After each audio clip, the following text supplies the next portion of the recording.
There are 3 reasons for which you support the Gumnami Baba theory, कि गुमनामी बाबा सुभाष बोस के तीन मोटे मोटे कारण है। पहला कारण, there is a credible eye witness evidence that he was Netaji. वो जस्टिस मुखर्जी ने अपनी रिपोर्ट में मेंशन किया हुआ। क्रेडिबल, उसका मतलब ये है ऐसे लोग जिनका झूठ बोलने का मोटिव नहीं था, उन्होंने उनको आइडेंटिफाई किया सुभाष बोस। उसमें से कुछ लोग ऐसे हैं जो जीवित नहीं, जैसे फॉर एग्जाम्पल कलकत्ता से लोग आते थे, एक पवित्र मोहन राय जो INA इंटेलिजेंस सर्विस का आदमी था, उसका झूठ बोलने का मोटिव नहीं है कोई। लीला रॉय एज अ फिगर, अगर वो कांग्रेस पार्टी में होती तो उसके नाम की 50 रोड्स होती इस देश के अंदर, लेकिन उनकी है, पार्लियामेंट में फोटो है, मनमोहन सिंह ने लगवाई थी। तो आपको पता है कि अगर पार्लियामेंट में फोटो लग रही है और आप कांग्रेस के नहीं हो तो कुछ ना कुछ आपने बहुत बड़ा देश के लिए काम किया होगा। कॉन्स्टिट्यूंट असेंबली की मेंबर थी। ज़्यादातर जो फ्रीडम फाइटर थे हमारे देश में पुराने ज़माने में, जो गोलियां चलाते थे, वो ज़्यादातर लोअर मिडिल क्लास फैमिली या मिडिल क्लास फैमिली के लोग थे, क्योंकि गोली चलाने वाला काम ऊपर के लोग नहीं करते, ठीक है।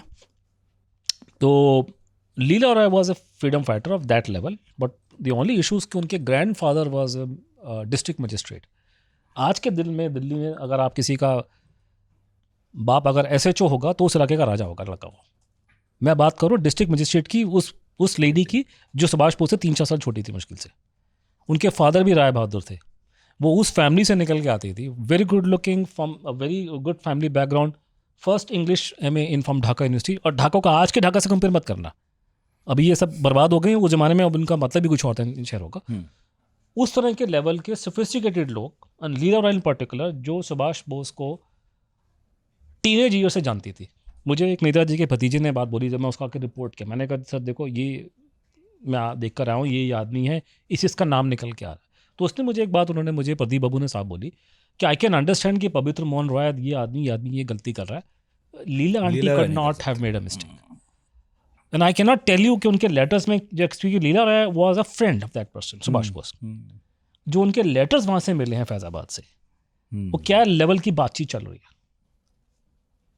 Some of things we will not disclose, ठीक है, बिकॉज द थिंग इज कि तो वहाँ पे निकल के आ रहा है। तो मुखर्जी ने भी एडमिट किया कि there is a eye witness account which is credible, people and especially those who have seen Netaji and seen this man, they identified this man as Subhash Bose. Number 1. Number 2, जो गुमनामी बाबा के कागज घर से निकले, correspondence उसकी यहाँ से यहाँ पे, और जो पुलिस ने सीज किया, कोर्ट ने डाला, वो कोर्ट के थ्रू गया, वो मैच कर रहा। मुखर्जी भी बहुत डिटेल में नहीं गया अंदर में, जैसे फॉर एग्जाम्पल प्लेन क्रैश कैसे घटा था, प्लेन क्रैश की कहानी कैसे प्लांट की गई, वो सारी बातें भी उन्होंने बताई। उन्होंने गुमनामी बाबा ने बताया कि वो भागे कैसे थे। अब ये कहानी लोगों को समझ में नहीं आएगी कि सुभाष बोस, जिसको लोगों ने साइगॉन शहर में 17 अगस्त की शाम को देखा जहाज में चढ़ते हुए, तो रशिया कैसे पहुंच गया। तो ये बताना मुश्किल होगा, मैं आपको बाद बताऊंगा कि वो भागे गए, वो कैसे बताया। भगवान जी ने बताया, गुमनामी बाबा ने बताया वो कैसे भागे। गुमनामी बाबा को भगवान जी भी कहते थे, भगवान जी ही कहते थे, गुमनामी बाबा तो मीडिया ने नाम बाद में नाम, हाँ, तो उनका नाम भगवान जी था, उनका पब्लिक भगवान जी बोलती थी जो मिलती थी। तो वो रशिया की बात कर रहे हैं। उन्होंने बोला कि स्टालिन ने मुझसे दुश्मन की तरह व्यवहार नहीं किया, मेरे अपने लोगों ने दुश्मन की तरह व्यवहार किया मुझसे। ये उन्होंने साफ उन्होंने वर्ड यूज़ किए। रशिया के बारे में डिटेल्स दी हैं, रशिया में क्या होता था, साइबेरिया में क्या होता था, लक्ष्मी पंडित का नाम लिया, उसका नाम लिया, फलान ढमकाना, वो सब अलग अलग चीज़ें। तो ये करते करते, और जब मेन प्रॉब्लम जो ये अटकी थी 2003 में, जब मुखर्जी की रिपोर्ट आई है 5 में क्लियर हो गया था उसमें, कि मुखर्जी साहब ने अपनी रिपोर्ट में लिखा 2005 में कि ये एविडेंस तो मैच कर रहा है, आई विटनेस मैच कर रहा है और डॉक्यूमेंट्री मैच कर रहा है। The biggest problem, not stumbling block, की हैंडराइटिंग और DNA की रिपोर्ट मैच नहीं कर रही। So there is no clinching evidence, this man is Netaji. तो लोगों ने इसको मिस इंटरप्रिटेशन किया कि वो रिजेक्ट कर दी थ्योरी। उसने कहा कि there is no clinching evidence, that means कि एविडेंस है लेकिन क्लिंचिंग नहीं, क्योंकि आई विटनेस अकाउंट तो है, डॉक्यूमेंट्री भी है, लेकिन DNA और हैंडराइटिंग मैच नहीं कर रहा। अब मुझे 2003 में मुझे लोगों ने बताया था कि यहाँ कुछ झोल हुआ है बीच में रिपोर्टों में, कि गवर्नमेंट पहले दिन से कोऑपरेटिव नहीं थी। गवर्नमेंट तो कोऑपरेट कर नहीं थी कमीशन के सामने, इनका तो इरादा था नहीं केस खोलने का। तो किस बात, तो अब चक्कर है मुखर्जी की मजबूरी, वो कैसे रिपोर्ट प्राइवेट रिपोर्ट किसी एक्सपर्ट को देते, गवर्नमेंट के एक्सपर्ट्स को रिपोर्ट दी। तो वो करते करते करते बाद में, तब तो खैर बात, लेकिन 2011 के बाद जब हम जस्टिस मुखर्जी से मिले, उन्होंने साफ हमको बोला कि इन्होंने धांधली करी है रिपोर्टों में, और मुझे स्पेसिफिकली फ़ोन आया था कि DNA मैच हो गया। और बाद में रिपोर्ट में इन्होंने कुछ और लिख दिया। अब जाकर के हमने जो अपनी खासकर किताब जो नहीं लिखी है, उसमें हमने क्लियरली डिमॉन्स्ट्रेट किया है, ओपन एंड शट केस है। जैसे फॉर एग्जांपल मैं आपको हैंडराइटिंग की बात करता हूँ। हैंडराइटिंग और ये कभी फ्यूचर में लोग अगर लड़ेंगे, बहुत से यहाँ समझदार लोग पैदा हो गए हैं जो दो चीज़ें पढ़ करके डिबेट करना चाहते हैं, तो कल को अगर कैसा आएगा तो मैं पूरा सेशन करने को तैयार हूँ हैंडराइटिंग पर, DNA के उसके ऊपर, ठीक है। ये बहुत कॉम्प्लिकेटेड डिटेल चीज़ें। पर मैं आपको मोटा मोटा एग्जांपल दे रहा हूँ। एक सरकारी रिपोर्ट है एसके मंडल की, ठीक है, आप इतना बड़ा केस हैंडल कर रहे हो, लोग का दावा है कि आदमी सुभाष बोस हो सकता है, ठीक है, आपको मुखर्जी कमीशन ने रिपोर्ट टेस्ट करने को बोली, हैंड राइटिंग इंग्लिश में और बांग्ला में, तो you are expected to give some reasons for, कुछ रीज़न देंगे ना क्यों आप, क्योंकि हैंड राइटिंग एक्सपर्ट क्या करता है, हैंड राइटिंग होती क्या लोगों को पता नहीं है। हैंड राइटिंग होता क्या कि मेरा ब्रेन सिग्नल भेजता है और मैं ऐसे अपने सिग्नेचर करता हूँ। स्ट्रोक्स। अगर आप मुझे बोलो कि अनुज अपने पैर से, तो मेरा पैर भी वही काम करेगा, वो मैच नहीं कर पाएगा क्योंकि सिग्नल मेरा ब्रेन से आ रहा है। तो जब तक मेरा ब्रेन में प्रॉब्लम नहीं है, मेरी हैंड राइटिंग 17-18 साल की एज के बाद में वो बदलेगी नहीं। सिर्फ बुढ़ापे के साथ में आपके हाथ कांपने शुरू हो जाएंगे। ये काम एक्सपर्ट्स का पकड़ना होता है और एक्सपर्ट डिपेंड करता है कौन कितना बड़ा एक्सपर्ट है। कई बार गुमनामी बाबा की हैंड राइटिंग आप मैच करेंगे सुभाष बोस से, वो मिलती नहीं है विजुअली। क्यों? क्योंकि ये आदमी 87 ईयर्स ओल्ड है, ये आदमी 23 साल का है, तो ऑब्वियसली। लेकिन वो एक्सपर्ट पकड़ लेगा कि जब वो सी लिखता है कलकत्ता का, तो कैसे सी का डॉट बनाता है, या वो ऐसे कैसे करता है, ऐसे करता, तो उनके तरीके होते हैं, मैं उस पर नहीं पढ़ूंगा। तो मंडल साहब ने कोई रीज़न नहीं दिया कि हैंड राइटिंग क्यों मैच नहीं कर रही। वो कहा जी ये सुभाष बोस की हैंड राइटिंग नहीं, कहानी खत्म।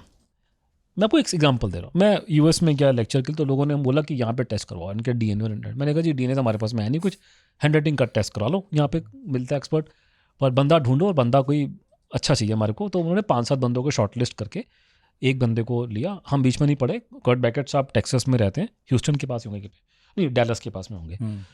तो उनको हायर किया और उनको हमने हैंड राइटिंग सैंपल दिए नेताजी के इंग्लिश में, और उनको बंगला नहीं आता, तुम बंगला हटा दी वहाँ पे, और उनको हमने नहीं गुमनामी बाबा के इंग्लिश के सैंपल दिए ना। उसने 45-46 पन्ने की डिटेल रिपोर्ट में पूरा एग्जाम्पल बनू के बोल दीजिए सेम आदमी है, मैं किसी कोर्ट में जाने को तैयार हूँ। बाद में किसी चैनल में प्रोग्राम रखा था यहाँ पे, मंडल साहब को भी नहीं आता भैया, थ्रू द मीडिया कि आ जाओ शाम को मैदान में आ जाओ, और हाँ कर्ट साहब आएंगे टेक्सास से। मंडल साहब तो नहीं आए एज एक्सपेक्टेड, लेकिन कर्ट साहब ने आकर के टीवी की बाइट भी दे दी, वो मिल जाएंगे यूट्यूब में। उसने कहा जी सेम आदमी है, आए। तो फाइनली जो है राइटिंग का सैंपल भी मिला दिया। हाँ, मतलब और भी कहानी है इसमें, मैं अभी और भी ऐड कर सकता हूँ, लेकिन मैं कह रहा हूँ कि ये हैंड राइटिंग का हाल है। दूसरा, डीएनए के अंदर भी अलग अलग कहानियाँ हैं। उसमें एक मोटा मोटा याद रखना, नेताजी को लेकर के मैंने जैसा बार ये बोला कि सरकार हॉस्टाइल है, सरकार का मतलब इंडिविजुअल हॉस्टाइल नहीं है ना। सुभाष बोस की लोग बहुत रिस्पेक्ट करते हैं, तो सिस्टम में और खासकर जो सिक्योरिटी इंटेलिजेंस की, और वो नेताजी को पसंद करते हैं। तो हमारे आदमी हर जगह बैठे हुए हैं, तो कुछ ना कुछ बताते रहते हैं हमारे को। तो करते करते करते करते एक बार हमारी ना ये जो रिपोर्ट आई थी CFSL कैलकाटा से आई थी नेगेटिव। तो डीएनए में प्रॉब्लम ये आई कि हमारा आदमी निकला है अंदर उसी लैब में जहाँ टेस्टिंग। उसका कहा देख खोल के बता फाइल में क्या लिखा। तो उसने फाइलें खोली, हमें बताया कि इसमें गड़बड़ हुई है। हमको उसने बोला कि इलेक्ट्रोफेरोग्राम RTI के, क्योंकि ये लैब गवर्नमेंट के अंदर आती है, आप इसकी इनसे इलेक्ट्रोफेरोग्राम की कॉपी मंगाओ और उस इलेक्ट्रोफेरोग्राम को आप किसी फॉरेन कंट्री में चेक कराओ। मैं पॉलिटिकल साइंस का आदमी, मुझे क्या पता इलेक्ट्रोफेरोग्राम क्या होता भैया, हमको तो साइंस के टर्म्स हैं। तब पता लगा कि ये कौन सी चिड़िया इलेक्ट्रोफेरोग्राम। होता क्या है कि ये जो डीएनए टेस्टिंग कम से कम जो आज से कुछ पहले तक होती थी, एक मशीन होती है जिसको बोलते हैं जीनोम एनालाइजर। उसमें आप सैंपल डालते हैं, आप अपनी उंगली नहीं डालेंगे बिकॉज आपकी उंगली जाएगी तो आपका डीएनए चला जाएगा। तो उसमें रबड़ के लगा के हाथ में ना, वो मशीन आपको सैंपल को स्कैन करेगी, जो भी मतलब उनका टर्म्स है। अब वो कंप्यूटर की स्क्रीन पे एक चार्ट आएगा, डाटा, तो उसको रॉ डेटा कहते हैं, या इलेक्ट्रोफेरोग्राम एक्सरे की तरह। तो ये बेसिकली ये निकलता है और ये आप चेंज नहीं कर सकते। उसकी रीडिंग करता है एक्सपर्ट, और जो रीडिंग करके लिखता है उसे कहते हैं डीएनए रिपोर्ट। दुनिया में कोई भी ढंग की लैब चले जाओ, उसमें आपको डीएनए की रिपोर्ट में इलेक्ट्रोफेरोग्राम लगाया जाता है ताकि आप चेक कर लो कि भाई किसमें ये है कि अच्छा। तो CFSL की रिपोर्ट में वो चार्ट नहीं था जो उन्होंने मुखर्जी कमीशन सिर्फ रिपोर्ट थी। सिर्फ रिपोर्ट में आपने कश्यप साहब ने लिख दिया कि साहब ये तो मैच नहीं कर रहा, ये फलाना ढमकाना। उसके बंदे ने हमें बताया कि इसने अंदर कुछ धांधली करी है, आप ये मंगा करके RTA से इनको वो दो, ठीक है। अब एक बड़ी मशहूर कहावत है भारत में कि ना नॉर्मल तेल होगा ना राधा नाचेगी, ना रहेगा बांस ना बजेगी बंसुरी। अगेन मेरे पास टाइम नहीं है, मैं आपको एग्जांपल दूंगा। डॉक्यूमेंटेड केसेस हैं कि जहाँ गड़बड़ी करनी हो डीएनए की रिपोर्ट में, लोगों के दिमाग में फितूर है कि डीएनए की रिपोर्ट चेंज नहीं हो सकती है। ये किस बेवकूफ़ ने आपको बोला है? हिंदुस्तान में क्या पॉसिबल नहीं है? यहाँ पे हनुमान जी का आधार कार्ड लोगों ने निकाल दिया, आप किस खेत की मूली की बात कर रहे हो? एक नंबर के चोर बैठे हुए हैं। यहाँ डॉक्यूमेंटेड केसेस हैं दिल्ली के, बड़ी जगहों के, CFSL के, पैसे रिपोर्टें चेंज करी हैं डीएनए की नकली। एक बड़ा इंपॉर्टेंट केस हुआ था कि बंदा रेलगाड़ी में मर गया था, ठीक है, एक्सीडेंट के अंदर में है। डेथ कैसे प्रूव की? CFSL की रिपोर्ट निकाल दी कि डीएनए की रिपोर्ट है, ये बंदा मर गया। कि आपको पता है रेलगाड़ी के जब एक्सीडेंट होते हैं ना, गाड़ी की कैपेसिटी होती है 50 आदमी की, बैठे हैं 400 आदमी। जब वो टक्कर हुई तो शरीर के परखचे उड़ गए, किसी की टांग, किसी का हाथ मिल रहा है, किसी को, तो उसने किसी के हाथ पैर से डीएनए टेस्ट करा के लोग बताते हैं कि बंदा वो था। तो वो रिपोर्ट निकली, तो उन्होंने उस रिपोर्ट से प्रूव कर दिया। उसके माँ बाप को मिला कंपनसेशन, बहन को मिल गई नौकरी रेलवे की। 10 साल के बाद में जो बंदा मर चुका है उसने बैठ के अपना फेसबुक में अपना फ़ोटो चेंज कर दिया, धर लिया उसको CBI के अंदर ने। या ऐसे ऐसे केसेस कि कैसे ये लोग रिपोर्टें चेंज करते हैं। बेसिक चीज़ निकल के आ रही है कि आप इलेक्ट्रोफोरगम को गोल कर दो या उसमें छेड़छाड़ करो और वो पकड़ी जाती है। हमने सूचना के अधिकार में सरकार 3 बार अलग अलग लोगों से, अपना नाम हम लेंगे तो उनके कान खड़े हो जाते हैं। हम अपने दोस्तों को बोलते हैं कि तू फाइल कर, तुम डाल, तो उसको हमने अलग बार 3 बार हमने सूचना के अधिकार में इलेक्ट्रोफोरगम मंगाया। ना please understand, if you ask any intelligent person, specially अगर कोई बंगाली आपके रहता है पड़ोस में, उसको पूछना गुमनामी बाबू कौन है, बोले सुभाष बोस नहीं था, वो तो DNA टेस्ट में रिपोर्ट आ गई है। और ये बेचारे बड़े साइंटिफिक लोग होते हैं, बंगाली पढ़े लिखे होते हैं, तो ये लोग they don't believe in this nonsense of non scientific stuff. तो गुमनामी बाबा सुभाष बोस नहीं है ना। सरकार तो बोलती है मर गए प्लेन क्रैश में। अब यूपी में रहते हैं, अयोध्या में रहते हैं 1.5 लाख बाबा, मेरी बला से बाबा बाबा यहाँ जा वहाँ जा, मुझे क्या घंटा फर्क पड़ता है मेरे को उसकी ज़िंदगी से। हमने उनसे सूचना के अधिकार में बोला, जी आप हमको ये जो रिपोर्ट आपने CFSL कलकत्ता ने जो मुखर्जी कमीशन को दी थी, ये रिपोर्ट हम वापस पढ़ी, रिपोर्ट है पूरी, वो निकाल ली हमने मुझे से।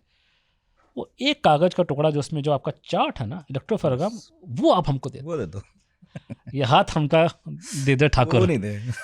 तो उन्होंने पहली बार में आंसर दिया कॉन्फिडेंशियल है। कॉन्फिडेंशियल किस बात का भैया? बाबा है तो कौन सा बाबा बैठे 50 बाबा, कौन सा वो, हमें क्या फर्क पड़ता कौन सा बाबा बैठ करके, बाढ़ में क्या बाबा, कोई उसका ना आगे ना पीछे कोई।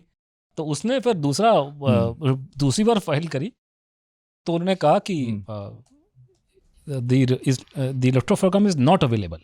अच्छा, पहले में कहा कॉन्फिडेंशियल है, दूसरी बार फाइल किया, कहता है नॉट अवेलेबल। इसको लेकर बवाल मचा। इसमें हम चैनल मैंने शुरू हुए थे, और ये this is exactly before COVID break. वो कोविड ने ये स्टोरी खराब कर दी हमारी, वो बिल्डअप होना शुरू हो गया था। कहते जी वो अवेलेबल नहीं है। बाद में मुझे 2 घटनाएं घटी, अगेन इसका प्रूफ नहीं है, लेकिन मतलब मैं आपको बताता हूँ, मुझे 2 खबरें मिली। एक तो मुझे डायरेक्टली मुझे किसी पत्रकार ने बताई, एक दूसरा मुझे इनडायरेक्टली बताई। एक जर्नलिस्ट कलकत्ता की, CFSL का ऑफिस कलकत्ता में ही है स्टार्टिंग से, होम मिनिस्ट्री के अंदर आती थी, पहले IBM में नहीं थी, अभी होम मिनिस्ट्री के अंदर आती है। तो वो CFS जब ये खबर मीडिया में आई कि इलेक्ट्रोफोरगम अवेलेबल नहीं है, मीडिया बवाल मच गया कि छुपा रहे हैं। तो एक पत्रकार वहाँ पे गया डायरेक्टर से बात करने के लिए कि सर आपके बारे में रिपोर्ट है। तो वो CFSL के ऑफिस में गया, नीचे गया तो उसको कोई बंदा मिला होगा अफसर का। कहता क्यों आया? कहता जी वो डायरेक्टर साहब से पूछना है इसके बारे में। तो कहता अभी बैठे बताता हूँ अभी। कह रहा वो चला गया ऊपर, गायब हो गया। कहता 2 घंटे बाद ऊपर से एक चपरासी है, बोलता कहता तुम साहब, कह रहा तुम भी घर जाओ, हम भी वही घर चला गया, भाग जाए से। Then another journalist called me up and he was basically hostile towards me. वो करते कह रहा आप कैसे बोल रहे हो, मैं तो डायरेक्टर साहब ने मुझे फ़ोन किया कि ये तो ऐसे ऐसे। मैंने कहा डायरेक्टर साहब तुझे बोल रहा है, उसके हाथ में क्या मेहंदी लगी हो? तो उसने कमिश्नर क्यों नहीं बताया ये बात को? आप मिसलीड कर रहे हो। आप मीडिया वालों को फ़ोन कर करके उल्टी सीधी बातें बोल रहे हो। आप सूचना का अधिकार में आंसर दो ना मुझे। वो ट्रेंड तो उन्होंने कहा जी वो उसके 4 दिन बाद उन्होंने एक और स्टेटमेंट इशू कर दिया कि अवेलेबल है लेकिन सीक्रेट है। फिर तीसरी बार फिर फाइल किया तो तीसरी बार में इन्होंने यही बोल दिया कि सीक्रेट है, मतलब कॉन्फिडेंशियल है, और नेशनल सिक्योरिटी क्लास लगा दी साथ में उसकी।